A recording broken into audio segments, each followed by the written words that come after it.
Hello guys! Isa namang cooking serye tayo ngayon. Welcome to Morenang Insay YouTube channel. Thank you for watching.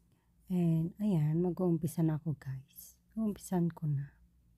Yan, uumpisan ko na talaga guys. Ayan, syempre inayos ko lang yung camera ko kasi wala naman akong camera person. Ayan, syempre nandyan yung special yung aking gagawing pansit kasi madami siyang sahog. Meron ka dyan mushroom, tofu, bagu beans, yung munggo, yung pinatubong munggo, may carrots, may repolyo, ayan, at yung karne. Syempre, dahil kami lang naman ang asawa ko ang kakain, ayan, konti lang yung mga sahog, pero marami siya. Ano yung, ang gulo, diba? Konti-konti lang, parang maliit-liit lang, ayan. Siyempre, hiniwa ko na dyan yung, bagu beans, tsaka yung carrots, ng maninipis, ganyan. Basta, ako na bahala nag-decide, diba? Kami lang naman kakain na dalawa. Tapos yan, yung mushroom na mahaba. Ayan. Konti lang din, syempre. At saka yun yung sinasabi kong munggo na pinatubo. Pero iba sa kanila. Ayan, nilagay ko sa isang bowl. Tapos nilagyan ko ng tubig, syempre. Binabad ko. At konting, repolyo lang. Dahil sabi ko nga, kami lang dalawa lang ang kakain. Kaya yan, nilagay ko na siya sa transparent na plastic. Para hindi siya masira. Para magagamit din. Tapos yan, hiniwa ko na din ng maninipis. Para para pang pansit nga kasi yan. Tapos alam nyo, yung pansit nila dito, laging bago. Wala, yun yung karaniwan kong nakikita. Parang bagong gawa lang siya. Tapos yan guys, hiniwa ko na din yung tofu. Hindi ko lang kung anong tawag yan. Ayan, dumating na yung asawa ko galing trabaho. Kasi panggabi siya guys. Kaya, ayan, late na naman ang Inday na nagluto ng breakfast niya. Kasi hindi daw siya nakakain kaninang madaling araw pa tawag. Kasi, parang madaling araw pa tawag doon. Oo, kasi may break silang 1 hour. Tapos hindi daw siya nakabili kasi pentang-pentang. Kasi wala pa silang canteen yata doon. Pentang-pentang lang. Kaya yan, minamadali ko ng lutuin at hugasan yung mga ingredients. Ayan guys.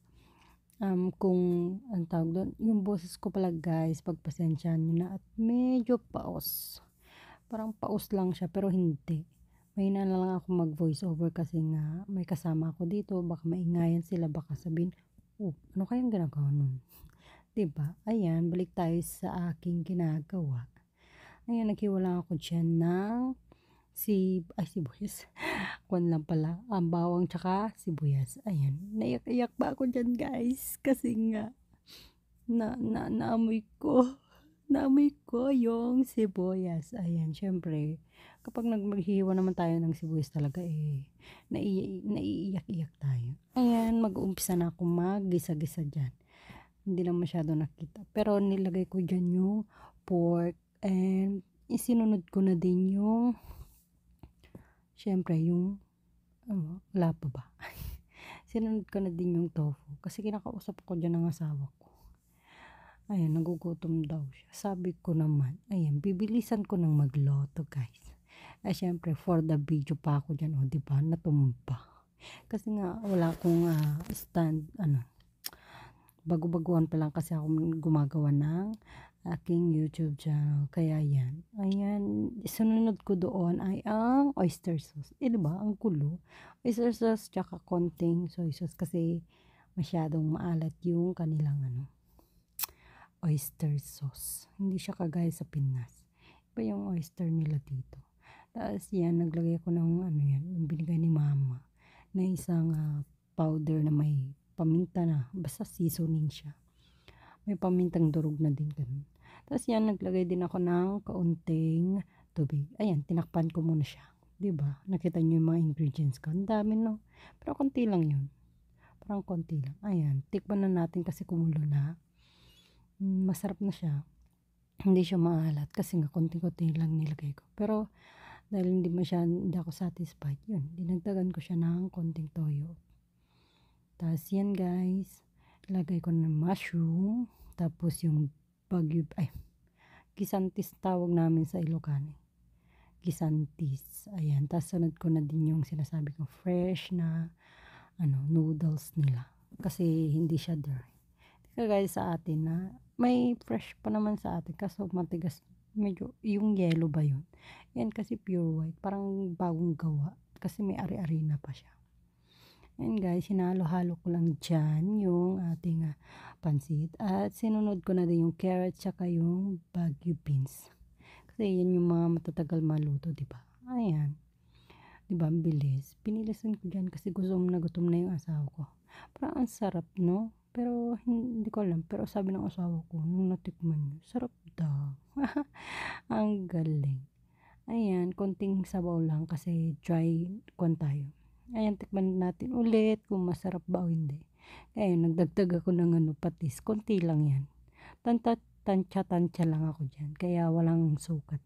Basta kung masarap na, okay na yun. Wala nang tansya-tansya, spoon-spoon, hap-hap ka dyan. Basta ako nagdesisyon. Wala decision. Siyempre, kami lang din naman kakain. Basta ang importante, masarap. Yun. Diba? Eh, siyempre, wag na sa mga manonood na wag na kayo sa amin lang naman yan eh. Ay, ang daming sinasabi. Ayan, hinalo-halo ko na kasi hinuli ko yung munggo na pinatubong munggo. And guys, dahil luto na siya, ayan, nilagay ko na sa platito. Kakain na kami. Thank you for watching. Please subscribe. Morenang Inday. Thank you. Bye-bye.